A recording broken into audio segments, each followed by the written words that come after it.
Time now for Chip's Corner. Chip Flory joining us this week. Chip, we talked about it in news. We talked about it in the roundtable last week.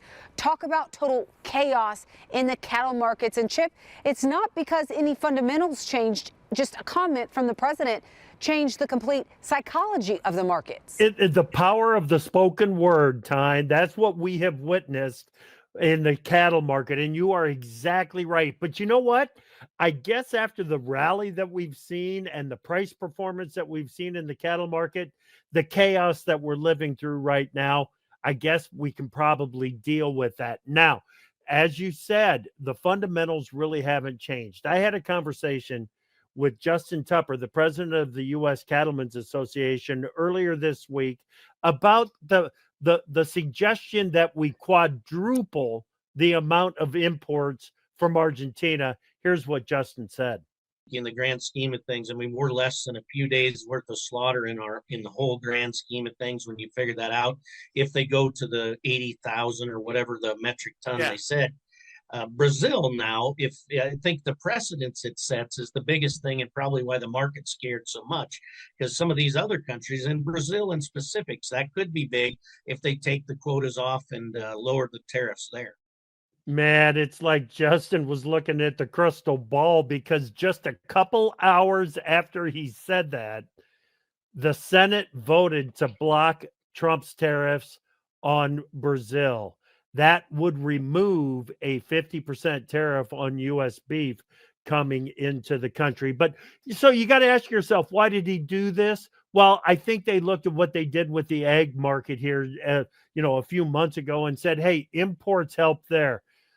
But the most important mention, the most important word spoken by President Trump during all of this was just very simply when he said, I think beef prices are too high.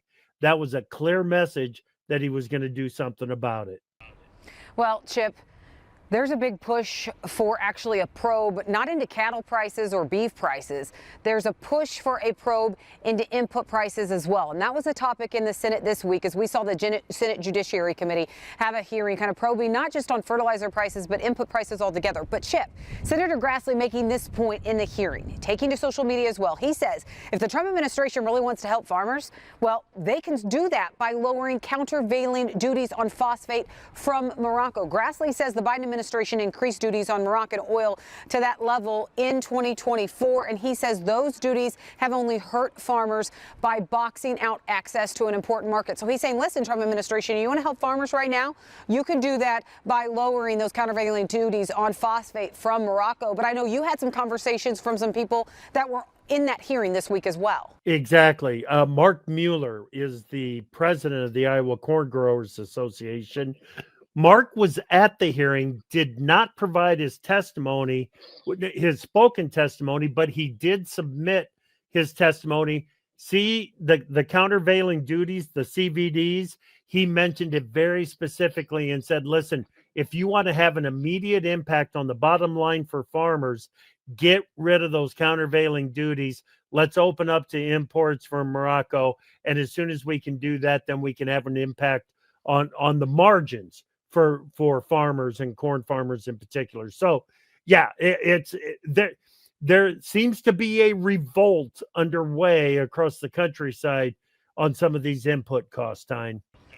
Yeah, input cost and consolidation on the meat packer side, too. There's just a push right now, really, for an investigation on all sides, and we'll see where we go from here. Chip, thank you so much. You can catch him twice a day for AgriTalk AM as well as AgriTalk PM. Well, when we come back, it was called Jamaica's strongest storm ever. It caused widespread destruction reported in Jamaica from a hurricane that made landfall this week. But it has been actually a fairly quiet hurricane season here in the U.S. this fall. Brian Bledsoe joins us next.